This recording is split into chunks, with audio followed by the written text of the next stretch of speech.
Graça e paz, povo de Deus! Como vocês estão? Eu espero que bem. Sejam todos muito bem-vindos ao canal. E nós chegamos ao capítulo 10, o último capítulo desse livro Os Caçadores de Deus. E aí, qual foi a parte que mais te ministrou até agora? Deixa aqui nos comentários. Vamos lá?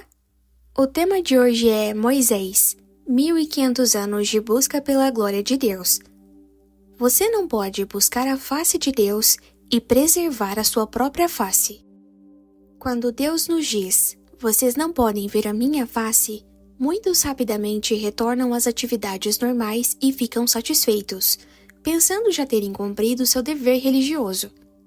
Quando descobrimos que os mais valiosos tesouros requerem a morte para si mesmos, para o eu, interrompemos nossa caçada.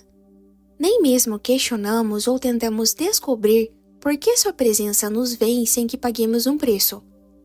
Talvez porque tenhamos medo de sermos impertinentes, ou porque tenhamos medo da resposta. Moisés insistiu e aprendeu que, entre aspas, perseguir a Deus, movido por amor à sua pessoa, não incomodava, mas sim significava maior alegria do seu coração. O desejo ardente de ver a glória de Deus, de vê-lo face a face, é uma das chaves mais importantes para o avivamento e para o cumprimento dos propósitos de Deus sobre a terra. Analisemos atentamente a, entre aspas, caçada de 1500 anos que o antigo patriarca Moisés empreendeu atrás da glória de Deus.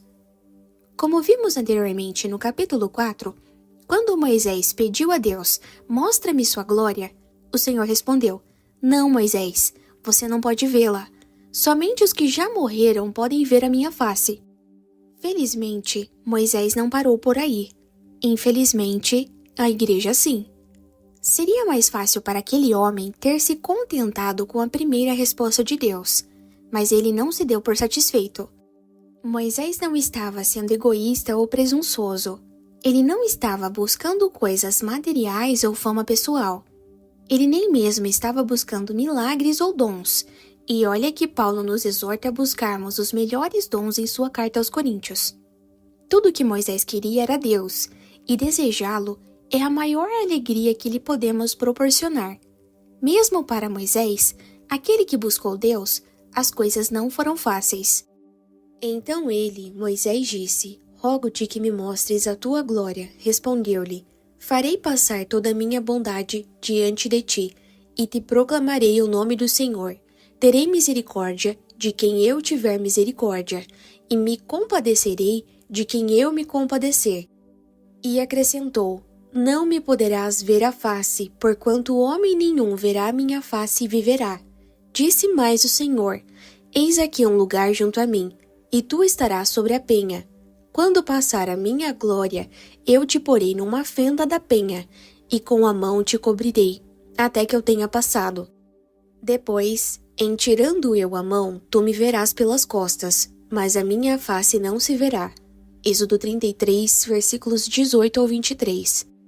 Quando Moisés, no Monte Sinai, teve tal conversa com o Senhor, os israelitas já tinham virado as costas para fugir de Deus, após ele lhes pedir que se aproximassem. Somente Moisés se achegara à nuvem da presença de Deus. Em temor e tremor, Israel, por causa de seus pecados, tinha implorado que Moisés e depois os sacerdotes aarônicos se colocassem entre eles e o temível Deus. Muitas vezes, Moisés já tinha se achegado à nuvem da tenda da congregação. Ainda assim, ele ousou desejar mais. Buscaremos a Deus ou a aprovação dos homens? Enquanto Moisés buscava a presença de Deus em favor dos israelitas no alto do monte, seu irmão Arão, o sumo sacerdote, constrangido pela pressão da opinião pública, concordou em fazer um bezerro de ouro para ser idolatrado. Enquanto Moisés via os dedos de Deus escreverem a lei nas tábuas de pedra, o povo perseguia seus próprios prazeres no vale.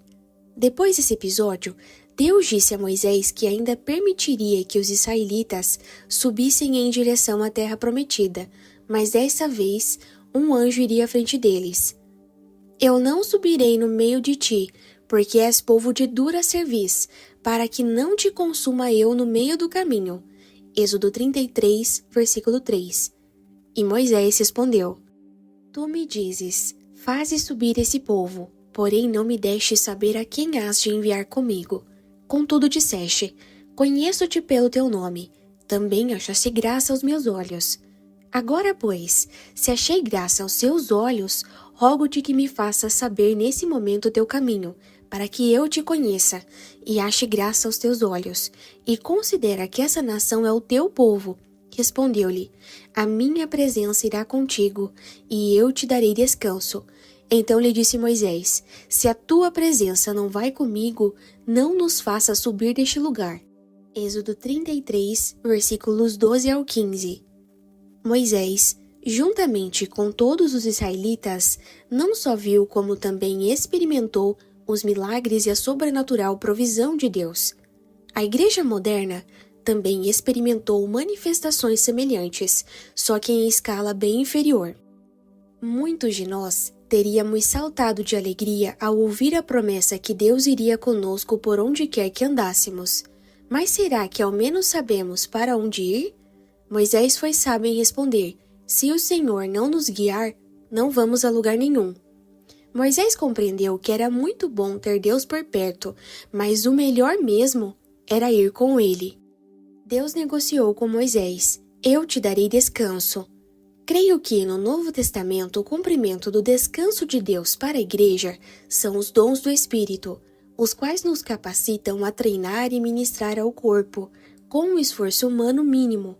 A Bíblia diz, em Isaías 28, versículos 11 e 12, pelo que por lábios gaguejantes e por língua estranha falará o Senhor a esse povo, ao qual ele disse, este é o descanso. Acredito que os dons do Espírito, entre parênteses, incluindo línguas, são o, entre aspas, descanso referido. Metaforicamente, Deus estava dizendo, Moisés, eu lhe darei os dons, o descanso. E Moisés dizia, eu não quero os dons, quero o Senhor. A igreja está tão encantada com os dons do Espírito que não conhece o doador desses dons. Estamos nos divertindo tanto com os dons de Deus que até mesmo nos esquecemos de agradecer-lhe. O melhor que podemos fazer como filhos de Deus é colocá-los de lado e sentarmos no colo do Pai. Não busque os dons, busque aquele que os concede. Busque sua face e não suas mãos. Moisés queria a permanência de Deus e não somente uma visita. Raramente os israelitas tiravam tempo para agradecer a Deus por seus poderosos feitos. Eles estavam ocupados demais, organizando listas de pedidos e reclamações referentes às suas necessidades físicas e pessoais. É o que a grande maioria tem feito hoje. Moisés, no entanto, queria algo mais. Ele experimentar os milagres, ele ouvir a voz de Deus e testemunhar a seu poder de libertação. Mais do que qualquer outra pessoa naquele tempo, Moisés provara da manifestação da presença de Deus em porções, visitações temporárias. Mas tudo o que viu ou experimentou indicava que havia ainda mais esperando por ele além da nuvem. Moisés esperava por mais do que uma visitação. Sua alma queria a permanência do Senhor. Ele queria mais do que ver o dedo de Deus ou ouvir a sua voz através de uma nuvem ou de uma sarça ardente. Ele ultrapassou a barreira do medo e chegou ao amor. Assim, a presença de Deus, sua habitação, passou a ser seu maior anseio. Por isso, ele implorou a Deus em Êxodo 33, versículo 18, rogo-te que me mostre a tua glória. Ele queria ver a face do Senhor. Deus foi rápido em atender ao pedido de Moisés por Israel. Sua presença continuaria a ir diante deles, mas ele não atendeu diretamente o pedido mais urgente de Moisés. Primeiro, Deus disse que faria toda a sua bondade passar diante de Moisés e afirmou que o conhecia pelo nome. Mas quando o Senhor explicou, não me poderás ver a face, porquanto homem nenhum verá minha face e viverá. Êxodo 33, versículo 20. Tal afirmação parecia encerrar o caso, mas Moisés sentiu que deveria haver alguma maneira. O Senhor disse a ele: Olhe, você não pode ver a minha face, mas há um lugar junto a mim onde você pode me ver, à distância, depois que eu passar por você. Êxodo 33, versículos 21 ao 23. Muitas pessoas teriam ficado mais do que contentes com essa resposta, mas Moisés já havia provado da alegria sobrenatural da presença do Senhor e adquiriu um gosto tão apurado por Deus que não podia se sentir satisfeito à distância. Havia uma fome em seu ser que, para ser satisfeita, o impulsionava a arriscar a própria vida na presença de Deus. Tal fome atravessaria longos 1500 anos e perpassaria a própria morte para ser satisfeita.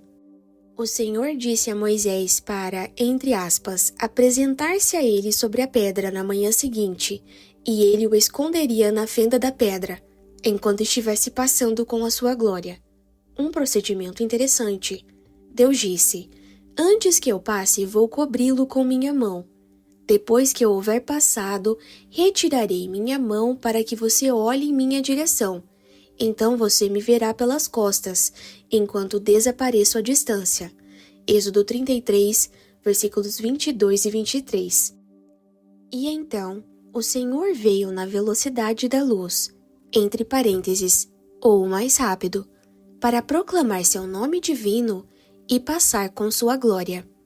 Depois que ele passou, retirou sua mão da fenda para que Moisés pudesse ver, entre aspas, as costas de sua glória, desaparecendo à distância.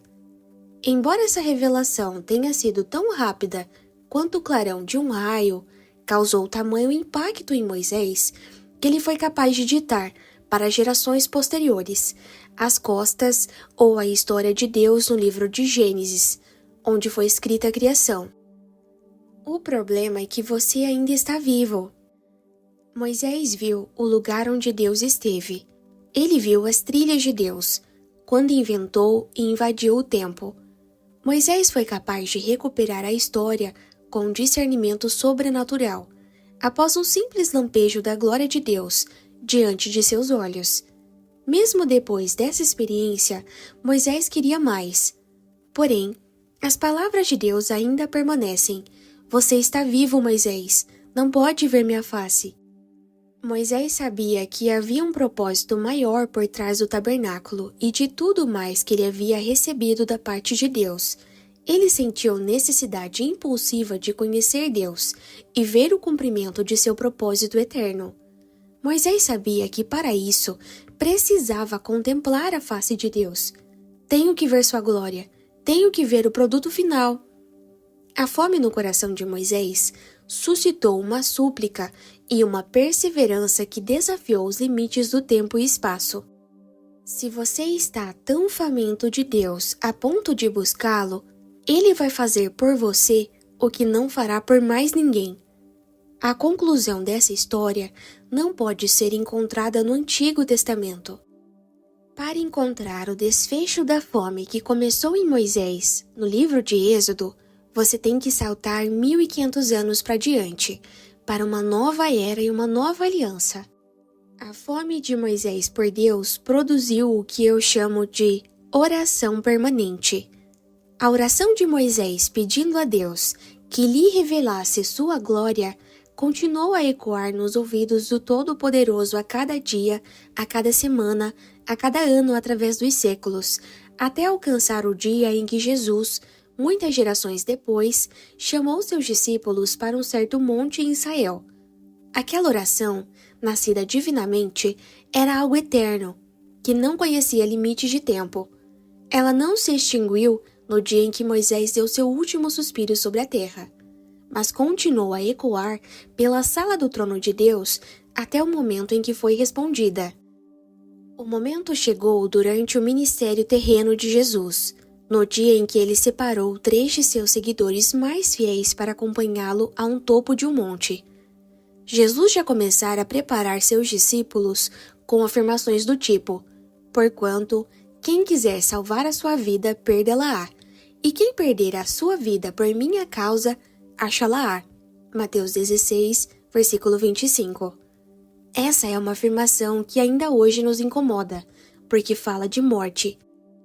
Jesus derramara sua vida em seus discípulos, mas eles pareciam ter um sério problema de entendimento a respeito do que ele estava fazendo e por quê. Eles gostavam de seus ensinamentos, mas raramente pareciam compreendê-los.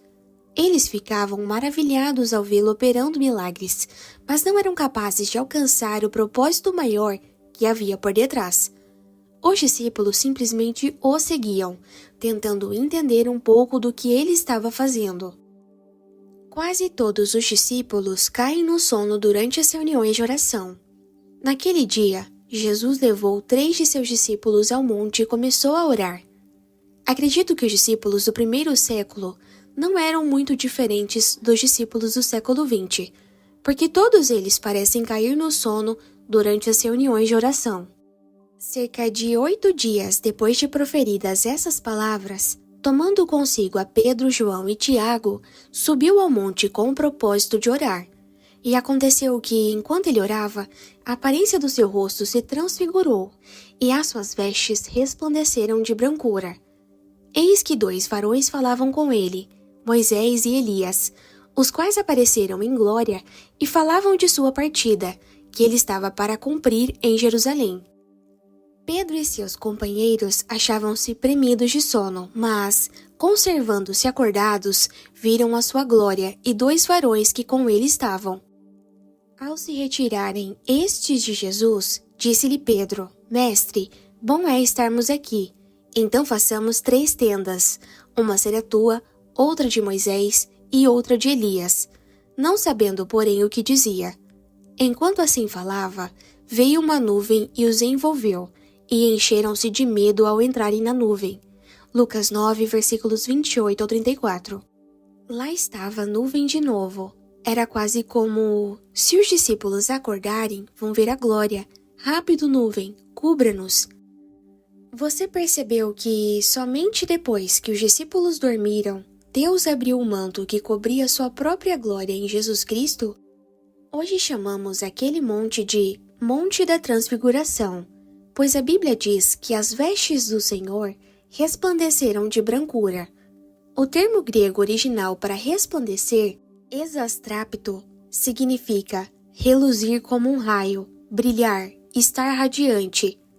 Enquanto os discípulos dormiam, Jesus estava sozinho e sua glória estava sendo revelada, banhando a terra com sua luz, a luz da glória de Deus que existe desde sempre. Já é hora de me ver. Naquele momento, era como se Deus tivesse ordenado: tudo bem, Miguel, Gabriel, os 2 arcanjos, busquem Moisés. Já é hora de ele ver minha glória.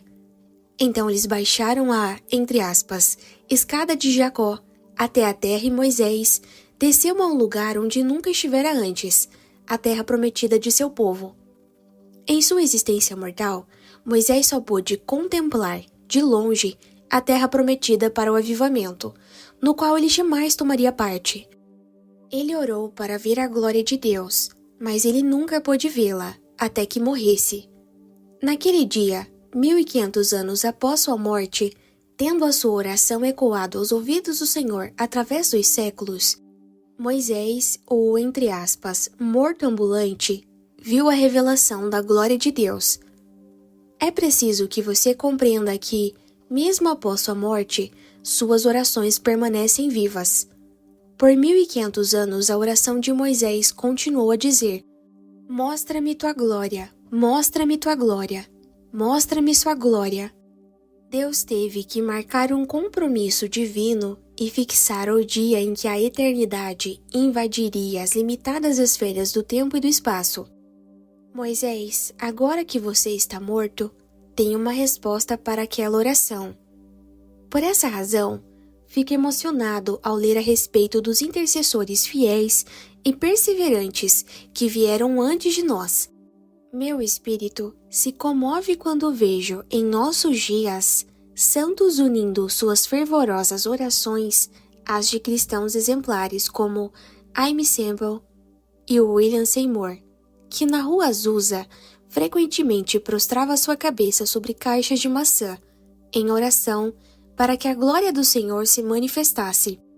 Quando as orações do povo de Deus se unirem e finalmente uma intensidade cada vez maior ressoarem nos ouvidos de Deus, então o Senhor não vai mais esperar.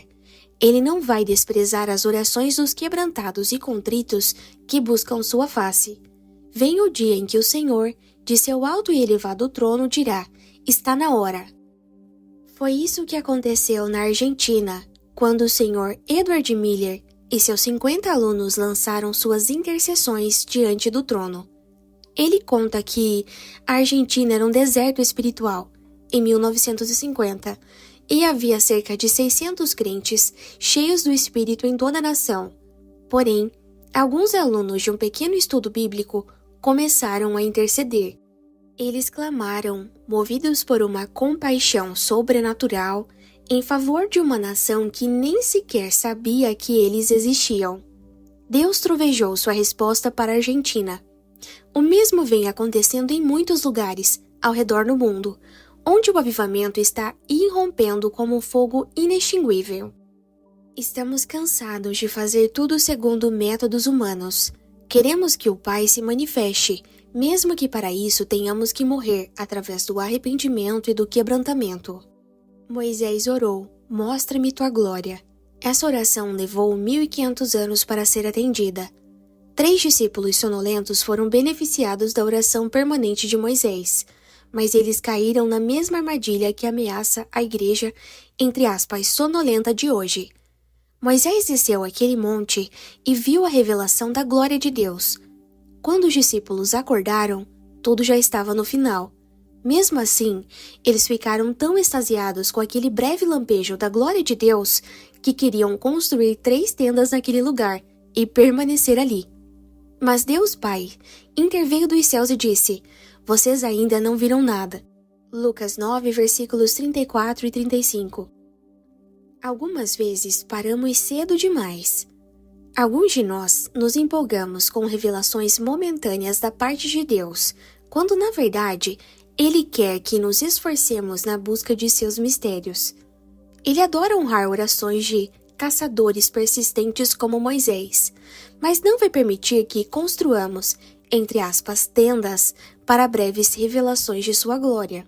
Principalmente se não estivermos com nossas orações no altar do quebrantamento. Apreciamos as coisas práticas, instantâneas e baratas, por isso buscamos um avivamento de micro-ondas. O Senhor sabe que tais coisas não produzem o caráter divino em nós. Ele diz: se alguém quiser vir após mim, a si mesmo negue, tome a cruz e siga-me. Porquanto quem quiser salvar a sua vida, perdê-la-á, e quem perder a vida por minha causa, achá-la-á. Pois que aproveitará o homem se ganhar o mundo inteiro e perder a sua alma? Ou que dará o homem em troca de sua alma? Mateus 16, versículos 24 ao 26. Tenho tentado explicar o inexplicável, mas tudo o que sei é quanto mais morro, mais Deus se aproxima. Não sei o quanto você tem da presença do Senhor em sua vida, ou o quanto o conhece, mas saiba que Ele vai se revelar cada vez mais, desde que você esteja disposto a morrer para si mesmo. Na segunda epístola aos Coríntios, o apóstolo Paulo diz conhecer um homem, entre parênteses, ele mesmo, que tinha sido arrebatado ao terceiro céu, segundo Coríntios 12, versículo 2.